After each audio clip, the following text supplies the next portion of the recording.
Greetings, friends and brethren. This is Dr. Bob Thiel for the Continuing Church of God. Today I'd like to talk about the biblical calendar. The biblical calendar? What's that? Well, the biblical calendar is the calendar laid out in the Bible, and it's used in order to, amongst other things, know when God's holy days are.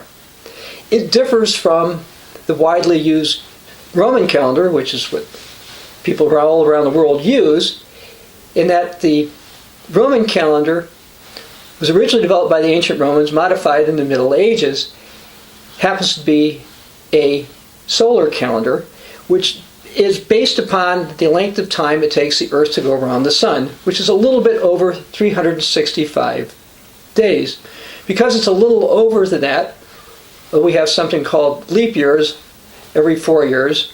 And every century or so, there's some changes where we don't do a leap year, but that's a whole other matter. But that's the calendar that we typically are using. But the Bible has a different kind of calendar. In God's Word, He tells us when the months are supposed to begin, and He has a calendar in His Word. So let's go to the book of Exodus, Exodus chapter 12, verse 2, and read something that God says about the calendar. This month shall be your beginning of months. It shall be the first month of the year for you. And in Exodus 13, verse 4, the Word of God says that month is called Abib. And in Nehemiah chapter 2, verse 1, it also has another name. It's also called Nisan.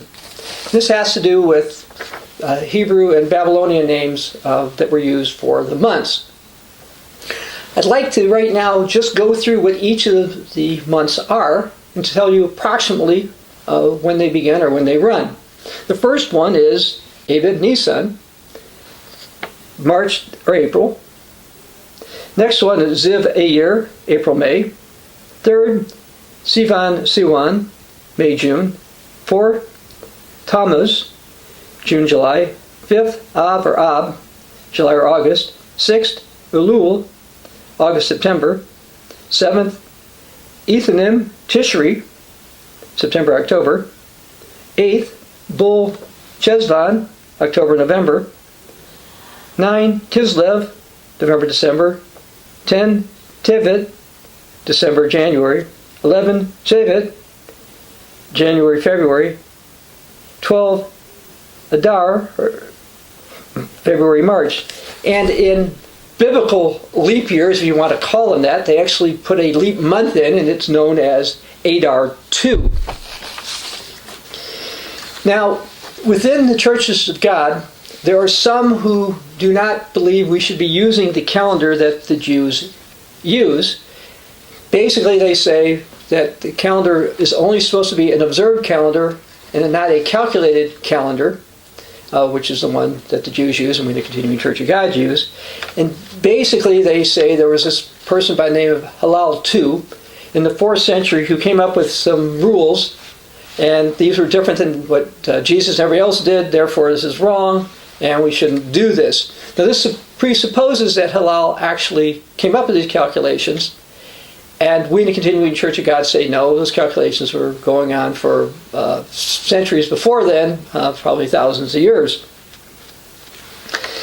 Now, the Bible seemingly gives the Jews in Leviticus 23:2, as well as the church in Colossians 2:16 and 17, some authority over determining the calendar based upon biblical concepts. Now, the theory of that Hillel came up with this calendar and didn't just tell people what it was.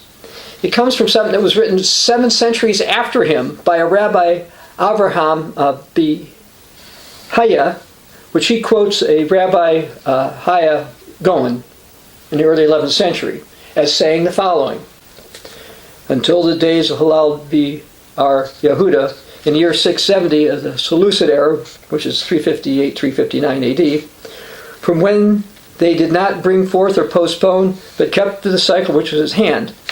Now that brief remark is really the only scrap of evidence for the existence of the Hillel related to the calendar in ancient times. Now I'd like to read something related to Hillel and Rabbi Yehuda. The calculated Hebrew calendar has been attributed to a Nazi named Hillel II. One would have thought that the calculation established by Hillel II would be widely published and known in his day. Yet neither Hillel II or even a discussion of the idea of supplanting witnesses with a calculated calendar is found in the Talmud Yerushalmi or the Talmud Bavli. The first mention of Hillel II is over 700 years after the fact. Hillel Yehuda documented the fact not of the initiation of the Hebrew calculated calendar, but of the fact of the continued use of this system. This documentation somehow made it to the library of Pumbedita and ultimately to the attention of Rav Hai Gaon. And that's correct. Hillel didn't invent this, he just announced it.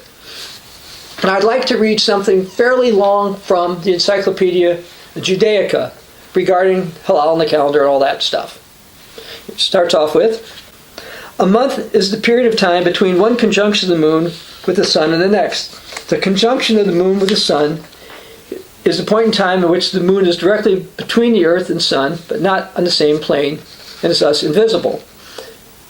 This is known as the molad, birth.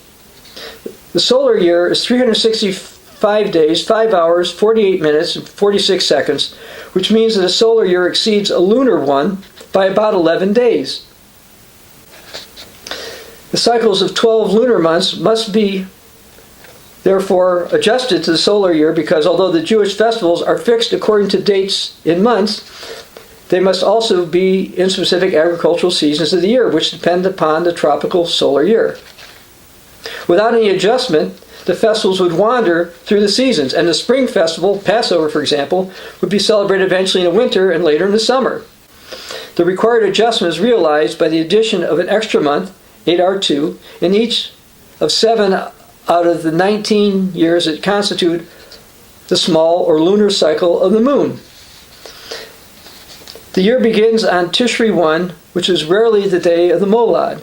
Rosh Hashanah, which is on Tishri 1, never falls on a Sunday, Wednesday or Friday, according to the mnemonic known as the postponement, probably first vocalized Ezra 8:17. While it's not unreasonable to attribute to Hillel II the fixing of the regular order of intercalations, his full share of the present fixed calendar is doubtful. Intercalation is claimed to be evident from the figures in Ezekiel, with similar indications in 1 Kings and 2 Chronicles. The new moon was determined by the phases in the preceding evening, hence the plausibility of an early biblical record of its prediction for tomorrow. Now, it's true that Hillel didn't come up with this. He just made it public. Now, in the book of Psalms, 81st one, verses 1 through 5, it discusses new moons, and that might be the reason why that the Jews decided the calculation of the new year would begin with Tishri 1. Tishri 1 occurs around the fall, in the autumn, and this is the period of time also used for the period where people are saving a second tithe, and also has to do with third tithe, etc., which I'm not going to be talking about this. So, although the sacred year, as I mentioned before, God says it happens in the spring, with Nisan or Abib, it begins on Nisan 1, the calculation that the Jews did related to the calendar seems to be based on Tishri. And the fact that the Encyclopedia Judaica ties an aspect of this over to Ezra 8:17 is consistent with the view that the postponements were being utilized by the time of Ezra, which is centuries before Jesus. Now, back in Jesus' day, unlike now, people have cell phones, communication was not instantaneous. Yet, people all around the Roman Empire, the Jews at least, knew when the day of Pentecost was, so they must have been using an observation, not a straight observation calendar, but a calculated calendar, because they would not know in time when to go to Jerusalem for the day of Pentecost. Now, in Acts 2, for example, starting in verse 1, it says, when the day of Pentecost had fully come, we'll skip down all of the parts we tend to go to, and now I want to go down to verse 5. There were dwelling in Jerusalem Jews, devout men from every nation under the heaven. When this sound occurred, the multitude came together. They were confused because everyone heard things in their own language. They were amazed and marveled and said, "Look, aren't these all who speak Galileans? How is it we hear each speak in our own language which we were born? Parthians and Medes and Elamites, those dwelling in Mesopotamia, Judea, Cappadocia, Pontus and Asia, Phrygia, Pamphylia, Egypt, parts of Libya, joining Cyrene, visitors from Rome, both Jews and proselytes, Cretans and Arabs, we hear them speak in our own tongues the wonderful works of God." So this is scriptural support for the idea that the ancient Jews were using a calculated calendar, because that's the only way they know to get in Jerusalem in time, especially as they come to a place like Rome. Because to get a message from Jerusalem to Rome that, we just saw the beginning of the first month, let's start to do our calculations, blah, blah, blah, blah, blah. For it to get to Rome, and then it does not give people enough time to get back from Rome to Pentecost on the right day. It'd be very, very, very, very difficult. Basically, back then, it would be impossible. So that's scriptural evidence that postponements were being used. And it needs to also be understood that centuries after Jesus was resurrected, Christians who kept the holy days had to have some method to know the date.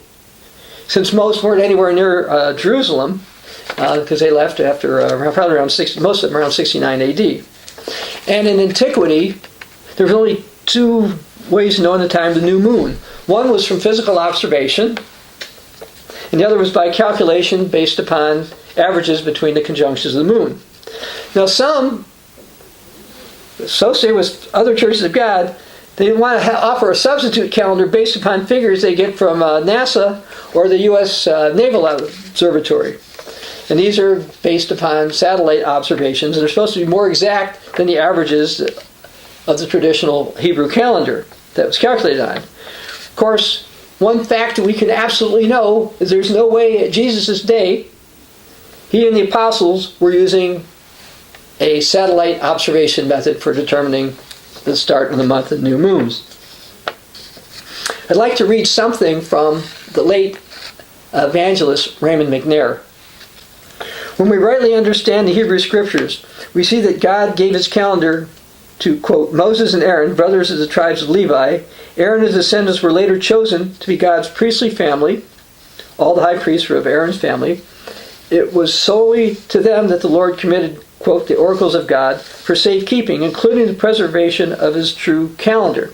Without such a calendar, God's people would not know when to observe his 7 annual holy days in their proper seasons, as required by the Hebrew Scriptures. Now, back in 1979, there's a woman who asked the old Worldwide Church of God, Pastor General Herbert Armstrong, about the calendar. And I'd like to read about this, the response. Quote, God did use Judah, not Israel, to preserve both the Old Testament Scriptures and the sacred calendar. These were preserved in writing. Israel, prior to rejecting King Rehoboam, and Judah after, did on occasions observe God's weekly and annual Sabbaths, but not continually, and they disobeyed just about everything, but they did preserve what was in writing. Jerusalem time. All these days were observed on the same day everywhere that they were observed at Jerusalem when that day reached them. Days are always calculated as of Jerusalem. If we live in a time zone that begins 10 hours later than the same day does in Jerusalem, we observe that same day when it comes to us, whether 1 or more hours before or after.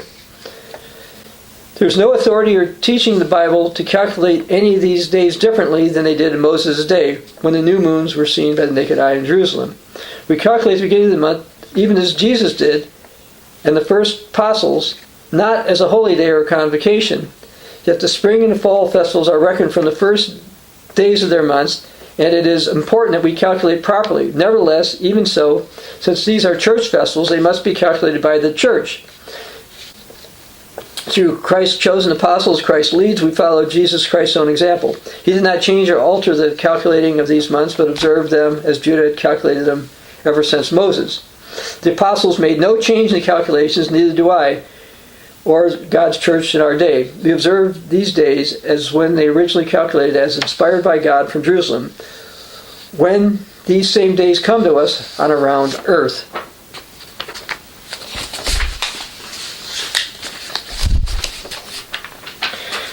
I would also comment that there were some issues that some others brought up throughout time to time.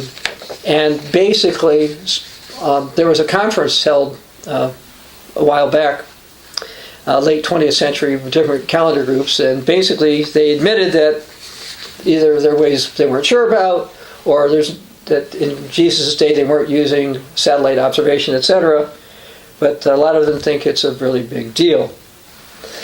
Now, I'd like to talk a little bit more about some of the holy days, and that's got to do with the fact that Jesus kept Passover on the 14th of Nisan, which is also known as the month of Abib on the Hebrew calendar, after sunset on a day we now call Tuesday. And he died the next day, which is a day we commonly call Wednesday. The late Dr. Herman Hay thought this occurred in 31 AD, although 30 AD might be possible. Now, we can go with the U.S. Navy observation calculations, find out when the new moon was in 31 AD, to calculate when Passover would have been. And here's what it says. AD 31, April 10th, noon. Now, since Jerusalem's 2 hours ahead of Greenwich Mean Time, then the conjunction, which is actually the start of the actual new moon, would have occurred at 2 p.m., the day we now call April 10th, on the day commonly called Tuesday. It's the first part of if the first part of the crescent of the moon could have been seen when they said this, then the 14th would have began after sunset on the 22nd of April. Yet that wouldn't have been. Why? Because the human eye can't see the moon in the middle of the afternoon. And there are delays enough until the moon can be seen. See, the first observable day would have been the next day at the earliest. And so the first day of the month would have been Wednesday, the 11th, based on a strict observation. And this would have made Passover after sunset on Monday the 23rd. Now, presuming Jesus was killed at 31 AD, this eliminates the strictly observable calendar. The beginning of the month that year would have had to have been postponed one day based upon a calculated calendar. Now, since Jesus kept his last Passover on a Tuesday evening after sunset, this leads to the logical conclusion that Jesus kept Passover, his last Passover on this earth, based on a calculated calendar, again presuming 31 AD. He would have kept Passover after sunset on April 24th and died prior to sunset April 25th. And as far as the Hebrew calendar goes, I want to get something from late Dr. Herman Hay, who's pulled this up. It says, here's a chart verified by works in the Jewish calendar, actually God's sacred calendar, absolutely correct according to the computation preserved since the day of Moses. Dates. You see, 29 AD Passover would have been on a Saturday, 30 AD on a Wednesday, 31 AD on a Wednesday, 32 AD on a Friday, 32 on Monday, 33 on a Friday. Herman Hayes says, to place Passover on a Friday at 30 AD is to violate one of the rules of the fixed calendar, that no common year of the sacred calendar may have 356 days, common years of 12 months maybe have only 353, 54, 65 days. In fact, you can verify in the Jewish Encyclopedia. Theologians place Passover of AD 30 on Friday, April 7, 356 after Passover on the 29th. Count it for yourself. It's 2 days late. The Passover in 30 AD was only 354. After that, AD 29. The 14th of the month Nisan could have occurred on Wednesday in AD 30 as well as AD 31. Thus, you want to believe the crucifixion was in AD 30, which Dr. Hayes says wasn't, you'd still have to admit that Friday could not have been the day of the crucifixion. For the year 31 AD, a few references unacquainted with the rules of the Hebrew calendar mistakenly gives the Passover as Monday the 26th of March, but that's 1 month too early. The year 3031 was intercalary. That is, it had 13 months, like a leap month. Thus placing Passover 30 days later, AD 31 on a Wednesday. won't go through all the details, but Jesus kept Passover on a Tuesday, which is one of the reasons why I've said that he was killed either in 30 or 31 AD. And presuming it was 31 AD, which is the position of the Radio and Worldwide Church of God, Jesus was observing the postponements, which was based upon a calculated calendar, which is the same calendar we in the Continuing Church of God use to this day. Now, understand that many of the children of Israel were dispersed for centuries. And this separated them from Jerusalem, so they needed to do some type of method, and it was a calculation method, which was logical. Now, because of being separated, and they weren't totally sure, some of the dispersed Jews would have 2 Passover days and 2 days of trumpets, etc., etc. But the Bible only accounted for 1. It also mentioned that those who say you could only use a strictly observational calendar based on when you can see the new moon forgets the fact that sometimes it's cloudy, sometimes it rains, it's just not possible. And thousands of years ago, it simply wouldn't have been possible to observe it and tell people far away to do it. And as far as why a calculated calendar makes a whole lot of sense, I want to go through a few points. 1, modern communication methods did not exist thousands of years ago. 2, Jesus endorsed the basic Jewish calendar in Matthew. 3, Jesus, who did not sin, seemingly observed a calculated calendar. 4, throughout history, God's people not near Jerusalem basically had to rely on some type of calculated calendar. 5, weather and other factors made a strictly observable calendar impossible for use every month. 6, a strictly observational calendar results in people keeping holy days, sometimes weeks differently, depending on where they are physically located. 7, God's not the author of confusion. And, the biblical holy days are holy convocations, which means we're supposed to get together. And we can't do that if we can't agree on what those days are. Because if we kept different days, it would not happen. Now, I'd like to put up here when the biblical holy days fall on the Roman calendar. Now, you can see this, and also on the bottom here, you can see that we put down, it's also available at the cogwriter.com website /holydays.h2m if you want to get that. But again, right there you can see when they're going to fall till 2033. Anyway, the Bible has a calendar. It's a biblical calendar. It's not the same as the Roman calendar. And in Jesus' time and prior to Jesus' time, people have been using a calculated calendar. God gave the Jews the oracles, which included telling us what the books of the Old Testament were, by the way, as well as when the calendar begins. You can see that about the oracles of God in Romans chapter 12, verse 1. We believe also that Colossians 2:16-17 gives the church some leeway in terms of holy days and when they are. And again, we use the same ones that we believe God inspired prior to Moses, Ezra, and Jesus. To date, we do not believe that Hillel II changed the rules. He just made them public. To learn more about God's holy days, by the way, which are based upon the biblical calendar, at least when you're supposed to keep them, we have a free book, Should You Keep God's Holy Days or Demonic Holidays? This one is available at ccog.org. I hope this addresses some issues you may have on a calendar. And yes, God does use a different calendar. We know the world's calendar. Those of us who keep God's holy days also observe aspects of the biblical calendar. This is Dr. Bob Thiel for the Continuing Church of God.